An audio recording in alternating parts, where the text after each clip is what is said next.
First thing I'm going to talk about, ladies and gentlemen, have y'all seen there's a beef going on with Candace Owens and Charlie Kirk's organization? It's about 3 weeks before Christmas, and you think that Candace Owens would focus on something else. No. Every day, she's still making thousands of dollars off of Charlie Kirk's death. I guess Christmas gonna come early for her, right? Got him! Fast forward. And that hasn't stopped. Candace Owens is not just going after Israel or Zionists.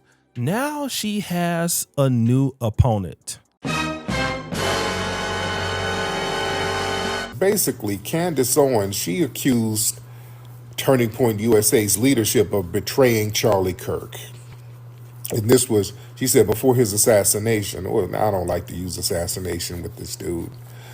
But she said the organization knew about some internal betrayal, and they're also hiding important information about Kirk's unaliving.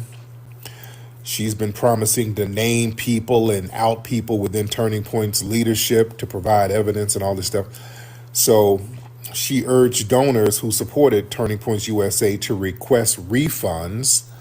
That's right.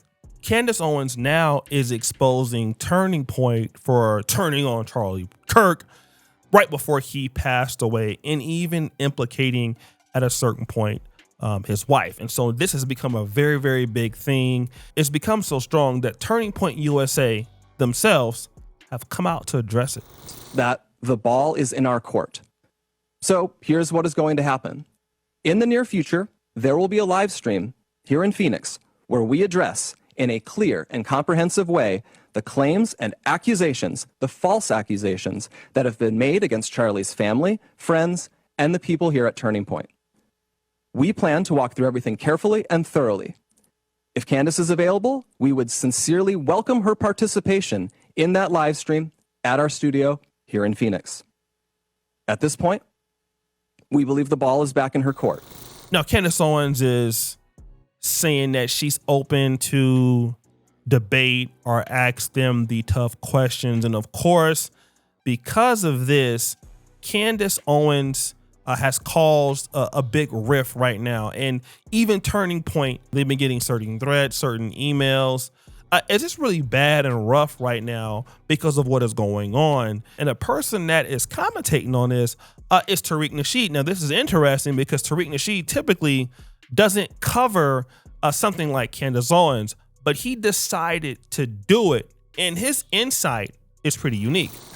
Y'all notice that whole MAGA crowd / alt-right crowd, Turning Points, Candace Owens, Nick Fuentes, all of these people, these guys, there's like a civil war with them right now. He's talking about the people on the right that are fighting for the attention after Charlie Kirk has passed. Now, this was going on even during the time in which he was living, but the fighting or the war going in between these, conservatives, it's no longer about, black or white anymore. It comes down to two ideas. Those who are pro-Israel, people like Brandon Tatum, okay, and then those who are pro-Palestine, which is Candace Owens. And Turning Point USA was pro-Israel, and then was kind of, getting disgruntled with, Israel and things like that. And so that's where the real issue is, because right before he passed away, there were some real big issues that he had with some Israel donors, and that came out. And so now the real war in between the conservative movement, whether you're middle right or all the way to the right, is between those who support Israel and those who do not. Okay. And that's the real big issue. But Tariq would also point out that a lot of these content creators are out here chasing the bag. He said that they're looking out for their own bag. And this is exactly how we know that. I'm going to miss Charlie going on dates and the girls they liked and me always being the wing woman and him asking. This text message is my one of my favorite text messages between me and Charlie when he was getting ready to go on a date. And, he didn't date many people. And he was just kind of in love with this girl. And he was asking me, should I wear this? And this is the text message. It's so sweet. He said, do I have to change this shirt? And I wrote back, yes. And throw it away if you can, Charlie. And he writes, okay. What? Now, Candace Owens, this is your friend, Charlie Kirk. You say that you love him. You're defending him against everybody. You're trying to solve his murder, although they already have the person allegedly who shot him. You're saying that person is actually wrong. You're insinuating that all these other groups have assisted in the assassination, which cannot be proven. But now your friend, Charlie Kirk, you're showing text messages of him cheating on his wife, which is interesting because Charlie Kirk was this family man. He loved God. He loved Christianity. He loved the Beatitudes and all the things. And so that's how he died. The American public remembered him, some of them at least, not everybody, but those who supported him, as some level of a martyr. And Candace Owens uses this opportunity to show that, hey, I had a personal friendship with Charlie Kirk, and this is him on his way to a date with the woman that he's in love with. That is not his wife. Damn.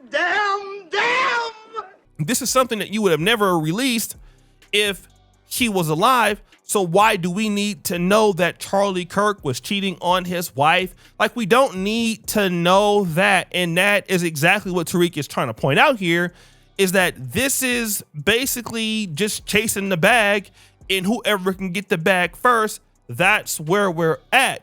But he would then bring out something else. See, all the common denominator that a lot of these people have is anti-black grievance. They sit around and just throw darts at black folks. So when the glue that holds that coalition together is hatred rather than principle, it starts collapsing under pressure. When the anti-black talking points stop producing unity, they got to have new scapegoats. And these individual influencers, they're trying to chase their own bag. The important thing that he's mentioning is the common denominator is anti-black racism. This is what brought everybody together. So Nick Fuentes, Myron Gaines, you would have, your Jake Shields, the Hodge twins, all of these people, the synergy was anti-black racism. And then you would get the left, white liberals, LGBTQ. Those are pretty much the tenets that they build their arguments on. Now, what's also happened, and he would go on to say this later on in the broadcast, is that black conservatives have saturated the market. Now, in 2015, I can remember when, shout out to my brother Anthony Brian Logan, Brandon Tatum, Candace Owens was just kind of converting over to the right. It wasn't that many blacks doing it, but now you have so many blacks trying to eat off of that, make America great again pie, that the pie is not big enough because it's not shock value anymore. To find a black conservative talking down on the black community, talking down on black crime in 2025, that's not new. In fact, the newest thing that has come as a result of that is that people like Charlie Kirk and some of your whites are even more graphic than the blacks who we're talking about in the black community. That's actually how Nick Fuentes has gotten popular. It was how Charlie Kirk got popular. It's how a lot of these people, Jake Shields, they're building huge platforms. You also have this guy from the RTTL, which is Eric Orwell, Return to the Land. This white guy who is building these all white estates in Missouri and Arkansas.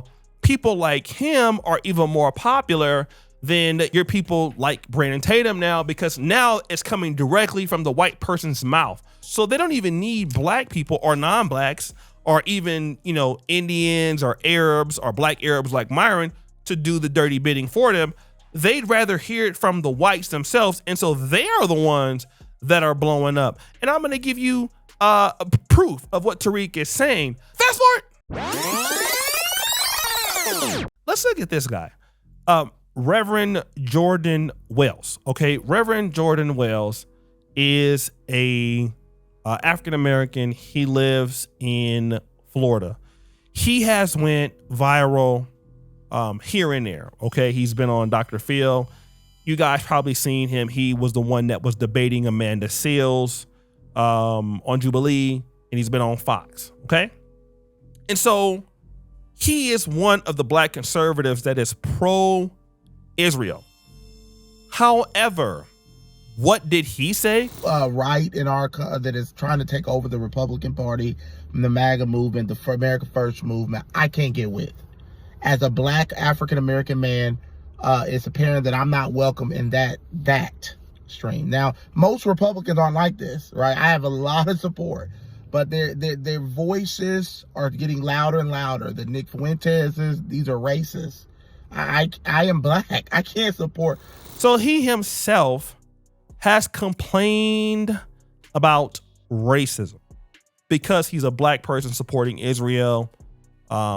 He removed the name the Black MAGA Preacher, which he actually didn't. If you look on TikTok, he has not removed the moniker, but he was upset because those racists or those whites on the extreme right was basically giving him that Negro wake up call. And what is happening is he's entering a saturated market. 10 years ago, a guy like this would have been super viral. But look at his following on TikTok. Now, granted, he does have a bigger following on Twitter, but he doesn't really get a whole lot of people listening to him. I mean, if you look at these views, they're not many. 567, 383, 470, 462, 3. I mean, he's not getting a whole bunch of views at all. He doesn't even have a market. So really, the whites do not need him. So when he's talking about the problems that the black community has, a lot of the anti-black sentiments, and a lot of blacks do this also, they can't get on. And so what's happening is now these same people are attacking each other. This is why you get Officer Brennan Tatum throwing the shade and the sneak disses at his former friend Candace Owens. This is why you have Jordan Wells, who will do this. Candace Owens has done more to divide the conservative movement, to divide Republicans, than anybody on the left ever could. We heard the number 2 at Turning Point come out and say that they've received worse death threats and worse attacks from so-called people who are on the right or people who follow Candace than they did from Antifa members or the people who killed Charlie Kirk. That's right. That's Jordan Wells blaming the fall of the conservative party on Candace Owens. And yes, everybody's fighting for their own piece of the pie. And the reason is, outside of hating on black people, there was nothing else to bring these people together. And that's the reality of trying to unify based on something that has a lot to do with disagreement or hatred. And that's the problem right now on the right. They are imploding, and they are all looking to just throw each under the bus to get the bag. This is the same behavior that Candace Owens used to criticize black people for. And now she's a part of the mess dividing the parties. She's done it now. She's coming after Trump. She's coming after everybody on the right. I mean, she's coming after everyone now, and she's trying to carve her lane out for herself. And she's the only black person that I've ever seen that's been able to do this. And so what that does is it weakens the right's position as they are disorganized. They let them tell it. Black people are the problem. Their problem is the lack of accountability. Damn. Blacks, we also have similar issues. We don't have a lot of times a specific agenda, ways to do things that adds value to our community. And that's why we struggle. And now the right, they're finding the same thing. Outside of black people are the problem, they don't have any true goals. And so they're going through it. They're all fighting each other. And then now what is happening is the racists are taking their energy from the Democratic left, and they are now turning racist against people within the black right. Candace Owens is getting racism. Officer Tatum is getting racism. Jordan Wells is getting racism. And all of this could be avoided if you would have just stuck with your community. That's exactly what people like Boyce Watkins do. That's exactly what Tariq does, Corey Holcomb does, Oshay Duke Jackson does. We don't have those problems. We're not getting that big conservative bag that they getting over there, but we don't need it. Why? Because we can just talk to our community and get whatever we get. Now, if it's a lot of money, it's great. If it's not, it's not. But we don't have to go out there and cover that territory and try to fight for what's not ours. And this is the problem with Candace Owens and Brandon Tatum. You guys come in as black conservatives who don't own anything in the black community, and now you're fighting for the crumbs left over there, and now you're facing the same racism that you said didn't exist in black America. He's right, you know. So guys, what do you think? It's your boy Oshay Duke Jackson back at it again with another episode of The Celebrity Junk. Producer for all that you do. Subscribe to the bell. We're out.